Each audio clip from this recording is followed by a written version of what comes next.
moi, j'ai une première question, c'est s'agissant des greffes de province. Est-ce que vous avez le sentiment qu'ils sont au niveau de celui qu'on peut rencontrer à Paris ou dans les environs de Paris? Ça, c'est ma première question. Ma deuxième, c'est est-ce que, puisque nous nous attachons à la prévention, est-ce que vous avez les outils, est-ce que vous considérez que les outils dont vous disposez permettraient, s'ils étaient utilisés au mieux dans chacun des tribunaux de commerce du territoire, permettre de permettre une véritable action de prévention? Et enfin, j'aimerais aussi, mais très rapidement, pour que mes collègues puissent poser aussi des questions, très rapidement, la relation que vous entretenez avec le président de commerce ainsi qu'avec les mandataires et les administrateurs, si vous pouviez nous en dire quelques mots. Je pense que je vais pouvoir répondre sur les tribunaux de province, Maître Bobet, vous m'en pardonnerez, mais comme je vous l'ai dit, Madame la rapporteure, la réforme de la carte judiciaire aboutit à une réduction importante des juridictions consulaires. Nous n'avons plus que 134 greffes de tribunaux de commerce et il n'y a plus de tout petit greffe de tribunaux de commerce. C'est la première réponse. Donc, nous avons déjà des greffes qui ont tous une activité relativement importante ou suffisante. Ensuite, tous les greffes disposent exactement des mêmes moyens techniques, informatiques, pour répondre aux demandes, notamment dans le cadre de la prévention, et pour répondre au traitement efficace de la procédure commerciale, que ce soit au contentieux général, dans la juridiction du président ou dans les procédures collectives. Sur la prévention, ça rejoint ce que je viens de dire précédemment. Là encore, les applicatifs ont été développés par les groupements informatifs, avec des applications spécifiques à la juridiction, bien entendu, et à la demande de chaque juridiction, car la demande de tel président de tribunal de commerce ne sera pas forcément la même, ou les curseurs ne seront pas forcément les mêmes dans chaque juridiction. Donc les outils ont été développés en commun pour pouvoir répondre à l'ensemble de ce type de demande. Les relations avec le président du tribunal, à part quelques cas difficiles qui ont pu être évoqués ici ou là, si je prends l'ensemble des rapports d'inspection depuis 6, 7, 8 ans, vous savez que dans ces rapports d'inspection, ainsi que je vous l'ai dit, il est prévu un entretien avec le président de la juridiction. Si je reprends sur les 7 ou 8 dernières années ces rapports d'inspection, à part un cas ou deux, je n'ai pas rencontré de signalement de difficultés majeures. Il peut y avoir des problèmes de personnes, mais de fonctionnement, nous n'avons pas eu de cas majeurs. Les rares cas que nous avons eu à traiter étaient des cas qui ont été traités dans le cadre de notre fonction disciplinaire. Bien. Vos observations nous ont révélé ce qu'on savait déjà, que vos greffes étaient efficaces et répondaient à la demande et collaient à l'évolution de l'institution judiciaire, je peux dire, consulaire, à laquelle vous appartenez. J'aurais 3 questions. Vous avez fait référence à votre profession en disant qu'elle était contrôlée, inspectée, notamment sur les points sensibles. Alors, pouvez-vous nous dire quels sont les points sensibles en matière d'inspection? Deuxièmement, c'est peut-être le moment de tordre le cou à certaines rumeurs en disant que vous êtes efficace mais cher. Ensuite, troisième question, on prétend que vous vous immiscez dans certaines juridictions consulaires un peu facilement dans la rédaction des décisions, des ordonnances, etc. Voilà le solde de mes questions.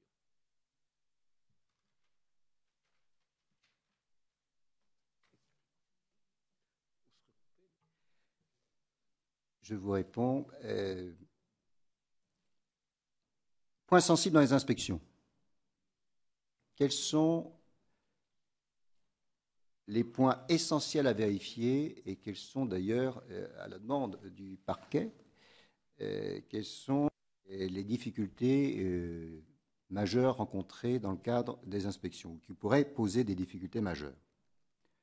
La première chose à vérifier, c'est le problème de délai. Quand je parle de délai, je parle des délais du registre du commerce et des sociétés, notamment le traitement pour l'entreprise. Car on constate que sur ce territoire national, toutes les entreprises ne bénéficient pas du même traitement au moment de la création. Selon l'endroit où on se trouve, on peut être immatriculé en 24 heures, d'autres en 14 mois. Oui, je dis 14 mois. C'est une expérience que j'ai vécue et que j'ai contrôlée moi-même dans certaines régions de France. Donc, ça, c'est le premier point, le respect des délais, pour le registre du commerce et des sociétés et de la procédure, bien sûr. Que les actes et décisions soient rendus en temps utile, qu'elles soient notifiées en temps utile. Premier axe d'inspection à vérifier. Le deuxième axe, bien entendu, les comptes de tiers. Vérifier, je vous ai dit tout à l'heure que nous percevions des taxes pour l'État et nous les reversions, et bien vérifier que les sommes perçues sont effectivement reversées aux centimes d'euros près et dans les délais normaux. Ce sont des missions pour nous très importantes. Même constatation en ce qui concerne le suivi des expertises, que les provisions pour expertise soient reversées en temps et en heure une fois que l'ordonnance de taxe est rendue. Et enfin, que la comptabilité des procédures, notamment des procédures collectives, soit conforme au texte réglementaire en vigueur. Efficace, mes chers. Efficace, je ne peux que souscrire. Nous sommes efficaces. Cher, à partir de quand la prestation rendue devient une prestation onéreuse? Je reprends l'exemple de tout à l'heure. Si je peux m'immatriculer en 24 heures mon entreprise, est-ce que vous modifiez mon entreprise en 24 heures? Est-ce que les 65 € d'émolument dont je parlais tout à l'heure sur la facture générale de 200, est-ce que c'est un coût prohibitif ou est-ce que c'est un coût normal d'une prestation réalisée? C'est une question d'appréciation. Si on me dit c'est moins cher quand c'est tenu par d'autres organismes, mais que j'attende 3 mois, c'est à vérifier. L'économie, on a le prix de base, et après l'efficacité. Donc cher. Non, les tarifs ne sont pas chers. Autre exemple, un extrait cabis en France, qui est vraiment l'acte authentique, c'est la fiche d'identité d'entreprise certifiée par le greffier après un contrôle juridique majeur. 3,11 €. C'est un des moins chers d'Europe. On peut aller à 3 fois ou 4 fois ce tarif. Cher pour qui? Il ne coûte rien à la société, alors il coûte à l'entreprise, mais à la collectivité. Les services rendus, la justice commerciale, avec le greffe du tribunal de commerce, ne coûte rien à la collectivité. Il reste le domaine des procédures collectives. Il faut trancher dans ce domaine, il faut y réfléchir. Autrement, la justice commerciale, la prestation des greffiers ne coûte rien à la collectivité. Pas d'immixtion dans le processus décisionnel. On parlait tout à l'heure dans nos inspections des points majeurs. Vérifier que le juge reste le juge. Dans le passage du discours que j'ai lu tout à l'heure de M. Ronsin, c'est bien expliqué. Nous faisons l'assistance du juge, la mise en forme de la décision, la recherche jurisprudentielle, la recherche documentaire, l'assistance de la procédure en tant que telle sur le code de procédure. En aucun cas, le greffier ne doit tenir la plume. En aucun cas, le greffier ne doit assister au délibéré.